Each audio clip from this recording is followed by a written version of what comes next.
Turunlah angin, turunlah angin, turunlah angin.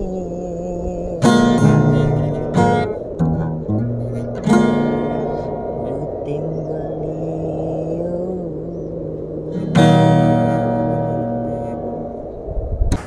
Halo teman-teman semuanya, selamat siang. Apa kabarnya? Perkenalkan, nama saya Samuel dari SLB Pelita Hati kelas 1 SMP. Saya akan membawakan sebuah cerita yang berjudul Dedap Durhaka. Semua seru berselang bergalis, dekat tanggul Tanjung Sekuri, tersebut kisah dedap durhaka, muda yang tak tahu membalas bulu.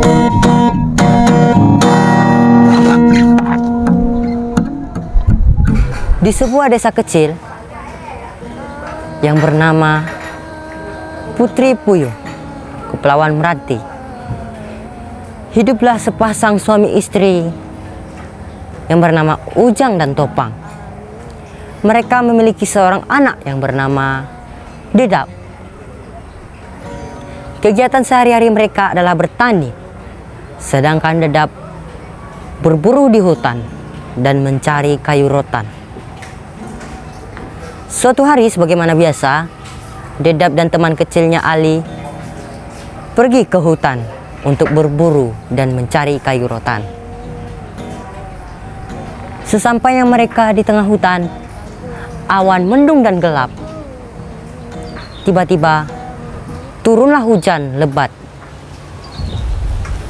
Dedap dan Ali mencari tempat perlindungan di bawah pohon yang rindang. Sambil menunggu hujan reda, Dedap melamun. Seandainya aku jadi orang kaya, aku akan membahagiakan mak dan ayahku, membeli tongkang sendiri, dan mencari istri yang cantik seperti Putri Lindung Bulan. Lalu Ali berteriak, "Dedap, ayo kita balik!" Lamunanku terputus. Ayolah kita balik. Sesampainya di rumah, badan Ali dan Dedap basah kuyup. Sambil membersihkan badan mereka, Dedap melanjutkan hayalannya yang tadi tertunda, menjadi seorang saudagar kaya. Muncullah ide di kepalanya, dia ingin merantau ke negeri orang. Dia akan menyampaikan niatnya kepada mak dan ayahnya. Malam hari di meja makan, Dedap menyampaikan niatnya itu kepada kedua orang tuanya. "Mak, ayah." Ibunya pun berkata, "Apa Dedap? Aku nak nyampaikan hajat kat mak dan ayah." Ibunya menjawab, "Nak hajat apa lah kau Dedap? Aku nak merantau ke negeri orang. Syukur-syukur aku bisa kaya, bisa membahagiakan emak dan ayah." "Boleh ya mak?" Mendengar itu, ibunya pun kaget. "Nak kemana lah di kau merantau Dedap? Ibu dan ayah masih sanggup memberi kau makan." Ayahnya menyambung, "Di sini dan di negeri orang sama aja lah Dedap." "Tidak ayah, aku ingin membantu ayah mencari uang. Lagi pula aku sudah dewasa. Tidak mungkin aku bergantung kepada orang tua." Dengan berat hati, kedua orang tua Dedap melepasnya untuk merantau.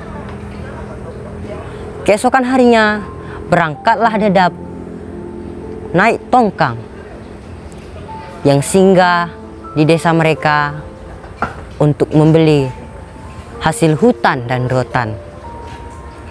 Dengan berbekalkan pais dan panggang keluang, ibunya melepas Dedap untuk pergi merantau. Selama di kapal, Dedap selalu berbuat baik, ramah, melayani penumpang, mengangkat barang. Tanpa disadarinya, ada seorang saudagar kaya yang tertarik dengan kebaikan Dedap. Dia berniat untuk mempekerjakan Dedap di tokonya yang ada di Singapura.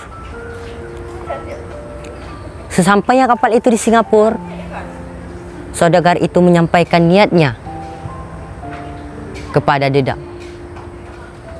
Dengan perjanjian dan syarat, bekerjalah Dedap di toko saudagar kaya itu.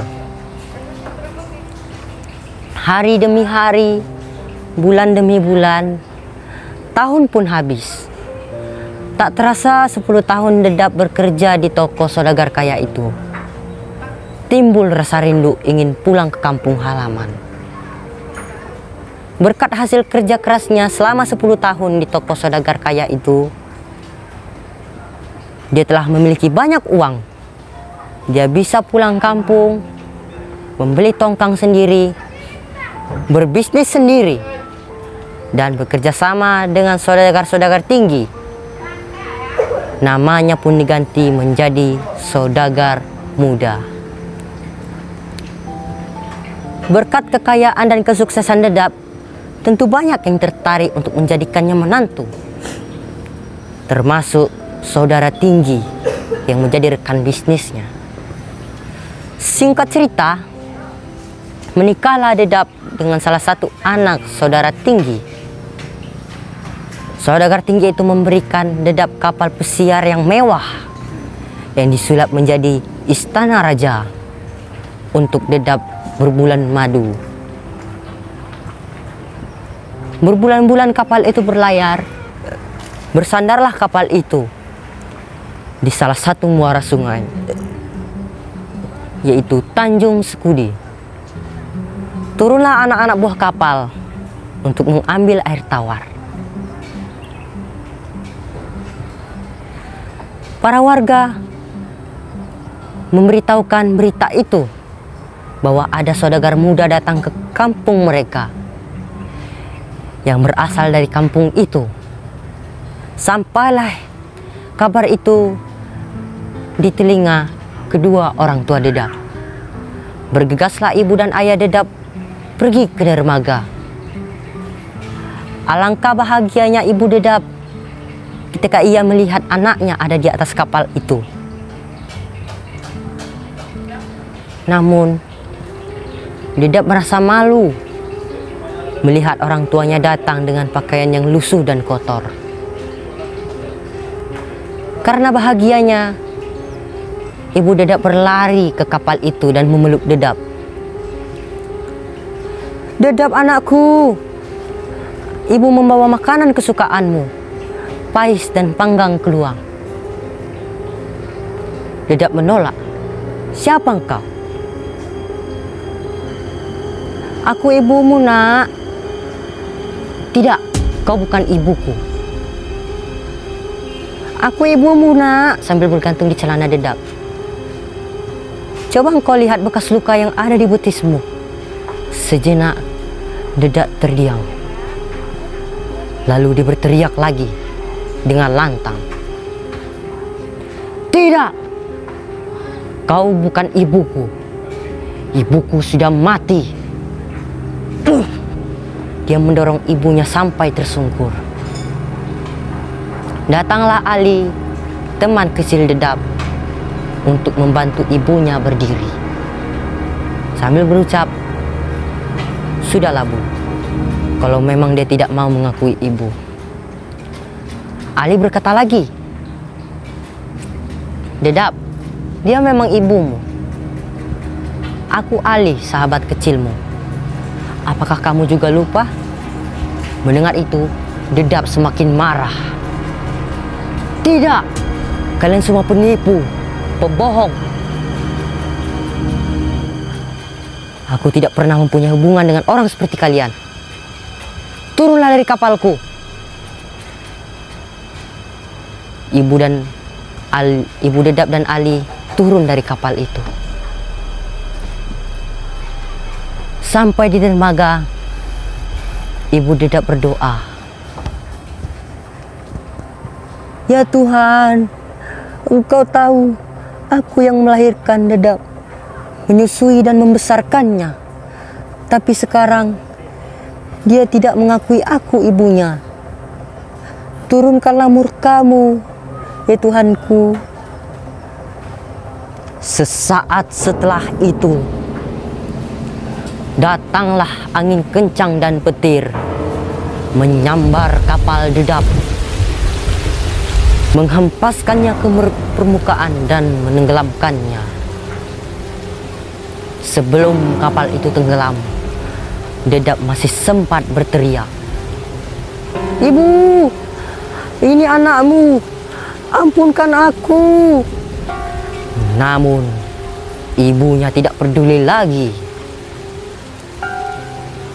Tapi, ayahnya masih merasa kasihan terhadap Dedap. Angin semakin kencang. Kapal Dedap pun tenggelam di lautan yang dalam. Konon katanya, di tempat kapal Dedap tenggelam, timbul sebuah pulau yang diberi nama Pulau Dedap. Bertahun-tahun lamanya, tumbuhlah pohon mangga yang bercabang dua di pulau itu. Satu cabang yang menghadap ke laut, buahnya terasa asam. Satu cabang menghadap ke darat, buahnya terasa manis. Buah yang rasanya asam melambangkan perasaan ibunya yang terlanjur sakit hati karena tidak diakui oleh anaknya sendiri. Sedangkan buah yang rasanya manis melambangkan perasaan ayahnya yang masih merasa kasihan terhadap Dedap. Semoga cerita ini dapat menjadi pedoman bagi generasi-generasi muda, termasuk saya, untuk tetap menyayangi, menghormati, dan mencintai kedua orang tua kita. Terima kasih. Selamat siang.